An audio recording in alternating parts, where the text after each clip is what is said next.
এবার পাশে একটা দাগ দে। আমি কোন পাশে দাগ দিব? কোন পাশে আবার বলা লাগবে? না না না না, জানি জানি, দিতাছি দিতাছি। কালকে পরীক্ষা, আর তুই জানিস না কেমন সরে লেখে 1 ঘন্টা ধরে পড়াইতেছি। 2 + 2 কত?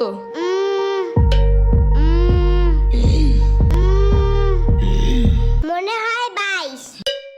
কালকে পরীক্ষা, আর তুই এখন কোস 2 আর 2 22। 1 ঘন্টা ধরে পড়াইতেছি, ছোট্ট গরু একটা। 2 এর ঘরের নামটা ক। 2 একে 2, 2 দুগুণে 3 দুগুণে 3 দুগুণে 3 দুগুণে 3 দুগুণে 10। না না না, 3 দুগুণে আমি পেট ব্যথা করে। কি? পেট ব্যথা করে। ওই পেট পাচে একটা পাড়া দিব না এখন। পড়তে বসলেই খালি পেটে মুচুর দেয় না? না না না, মুচি দেয় নাই। তাহলে 3 দুগুণে 9 হয় কেমনে? হ্যাঁ, কালকে পরীক্ষা আর এখন এসব ভুলে গেছিস। কালকে এইসব মুখস্থ করেছিলাম।